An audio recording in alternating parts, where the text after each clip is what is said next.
Hi, my name is Peter Alton and I'm the Clinical Director of Circle Podiatry here in the UK, and I'm also the co-founder and the CEO of Undefeated. I want to talk to you today because today is the 43rd day of the Rugby World Cup 2015. So tomorrow is the big day, day 44, when the 48th match of the tournament will be played, the final, which in this case is between Australia and New Zealand. I would be even more excited if it was England playing, but it isn't, so never mind.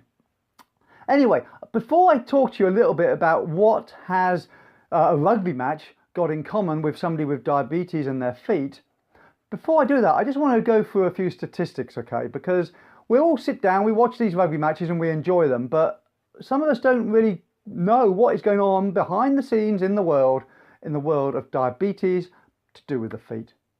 So first of all, I just want to talk about every single match that is played. The duration of that match, 300 people will undergo a lower limb amputation around the world. There are 48 matches in the tournament. That equates to 13,500 people losing a lower limb during that playing time. And if we increase that to the 44 days that take place in the tournament, over those 44 days, 190,000 people will have undergone a lower limb amputation because of their diabetes. That's over 4,300 every single day, going to bed having had some part of their lower limb chopped off. I just want you to stop and think for a minute about what it would mean for you. Having your team lose, having your team being defeated, is quite painful and not very nice. It leaves a sour feeling, and particularly tomorrow during the final, I know there'll be many fans from different countries, myself included, feeling that, hey, England should be there, or I wish England were there. You know what? How would losing a lower limb affect you?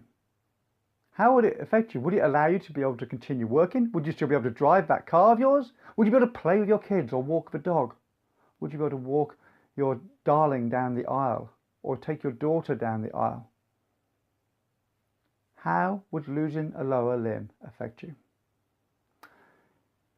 This video is going to be about how diabetes affects the lower limbs, so that you can be aware for yourself, for your loved one if they have diabetes, and so hopefully you can just share with other people how important it is to look after your feet if you have diabetes. You see, those figures I gave you, the exciting thing is that 85% of those could have been avoided. And that is what Undefeated is all about. We are passionate about helping people with diabetes understand what can go wrong, realise how at risk they are, and then acting upon it to minimise that risk.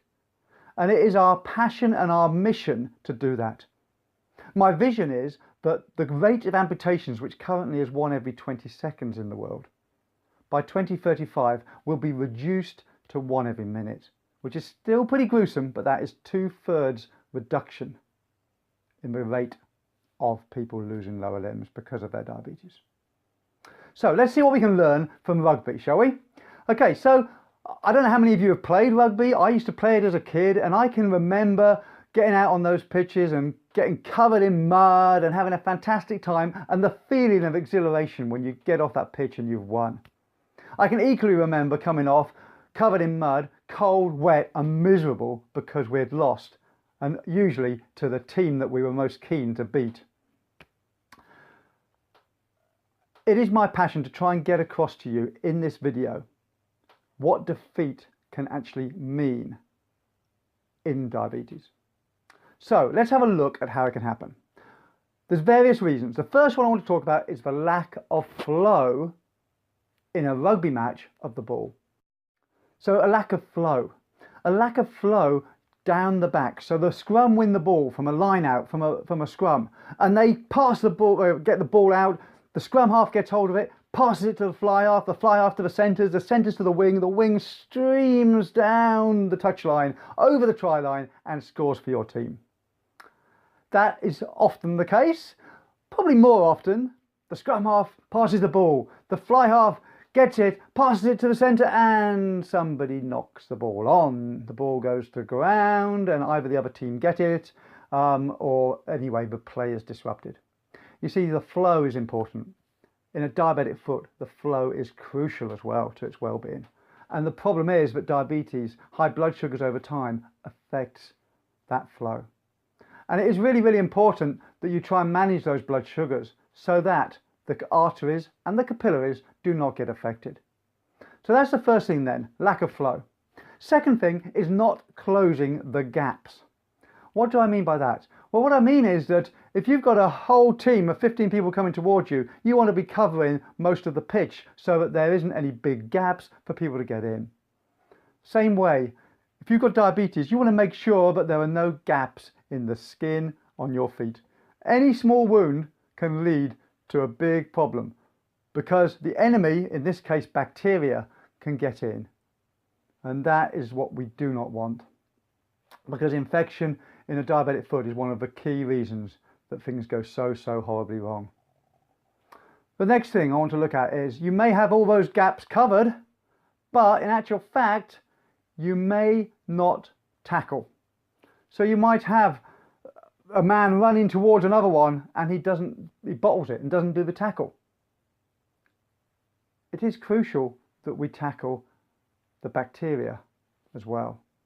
And the problem with diabetes is that you actually lose the ability. Your immune system isn't as good, so you actually lose that ability. The blood can't get the white blood cells down there to the foot, to the tissues that need it. And therefore, you can end up with a wound that gets infected. So again, critical that we do make sure that we haven't got a wound there, and if we have, we keep it clean. Just moving on to the next one, which is sustained pressure from a ruck or a maul. So in a rugby match, when you've got the ball there and they're fighting over it, quite often you can get what's called a rolling maul, which when they basically have got the ball forwards and they're pushing forwards, pushing the other team off it, and then they roll off it and they keep rolling and they get to go over the try line and score, or at least to win some ground. Sustained pressure will usually cause the other team to crack. Sustained pressure on your feet, likewise, will often cause a problem. And one of the common things I just want to point out here is the sustained pressure of footwear. For you and me, if we haven't got neuropathy, we put on a new pair of shoes and hey, we might feel good, they look good, but if we start feeling something and pressing on it, which let's be honest, quite often with a new shoe we do, we take them off. We don't wear them for so long.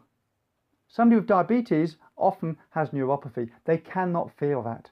If you've got neuropathy, you will not realise that you're damaging your feet by something like a tight shoe. And that then leads to a wound, which we've already gone over it, leads to infection, which leads to problems.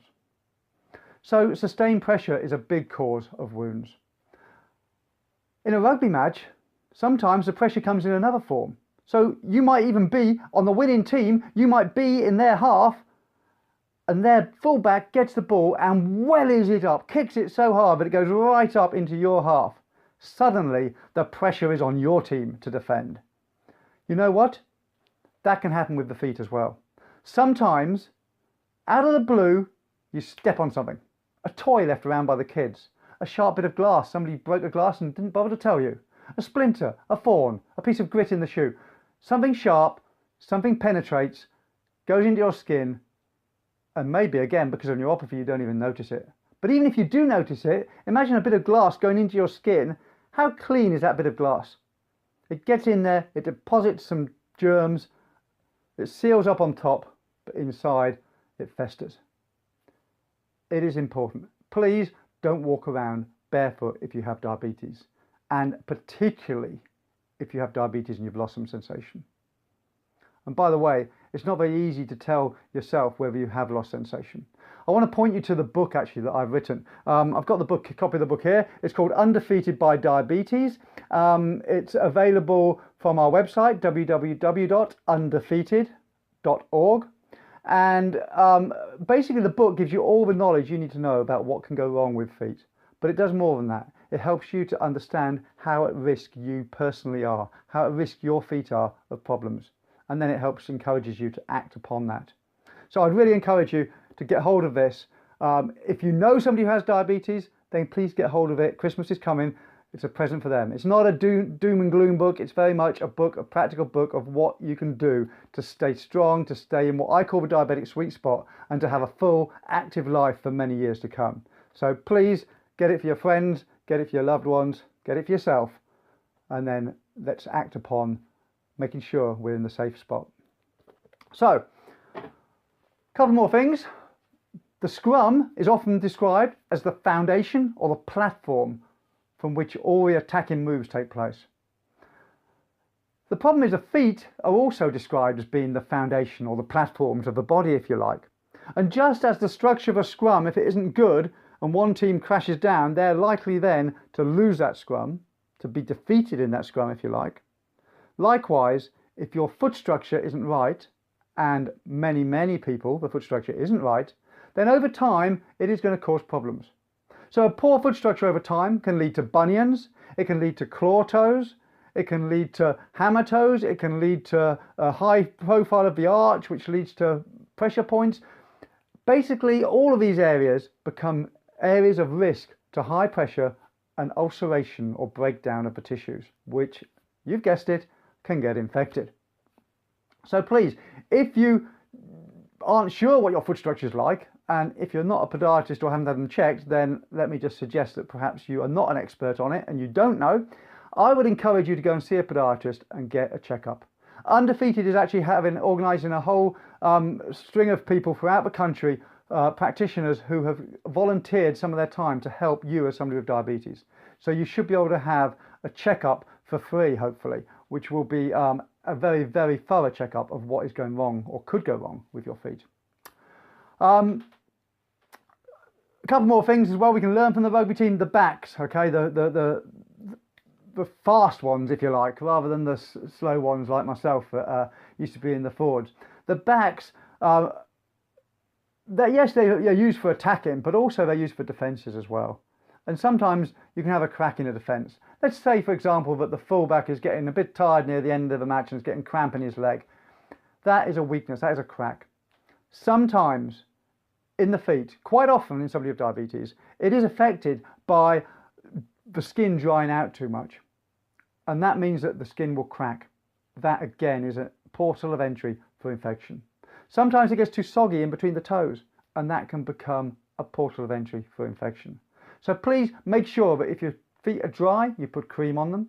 If they're wet and soggy in between your toes, make sure you dry them properly after your showers and look after them. Those are the tactical things, if you like, that can go wrong in a rugby match that I came up with. I know there's others, but those are the ones I want to share today. There are also some other ones as well, and the big one for me really is that a team needs a captain who believes in his troops, a captain who is going to really lift them up and encourage them to do their best, a captain who believes that they can win. You are the captain of your feet. It is critical that you really take on board that you are responsible for what's going to end up down there. So I do ask you, please make that commitment today that you're going to take your feet seriously. Okay? Really make a decision. You're going to start looking at them daily, washing them daily, hopefully, drying them properly daily, and visually having a look at them and making sure that all is okay. I want you to make sure as well that you actually do get them checked out by a professional. Please go to undefeated.org, have a look at what we're doing there, and please join our campaign to help people who have diabetes. One point I should make as well, if you're sitting there still after all this, listening, thank you so much. If you're sitting there and you think, well, I'm not diabetic, are you sure? Have you checked? 50% of people with diabetes, according to the International Diabetes Federation, are not aware that they have it. So please do get checked out. It does only a small blood test, doesn't take long, and you'd know and be on the safe side. So you're the captain. What about a coach? Can a coach help? Absolutely, a coach can help. For many of us, type 2 diabetes particularly, it comes on later in life, and we've got a whole host of habits, bad habits. Maybe we're not fit enough, maybe our diet is bad, maybe we just haven't got that enthusiasm. Hey, a coach can keep you accountable. A coach can help you. A coach will be looking at the footage of a rugby match before the team plays the next one and looking at how can we improve our team's performance. What are the dangers from this particular team that we're about to play? and then they will address it. Same thing in your life. You need to be able to learn what your weaknesses are and learn what attacks might be coming. And that might be different. If you go on holiday, the attacks could be very different to when you're home. Finally, thank goodness you're saying, the eyes of the team.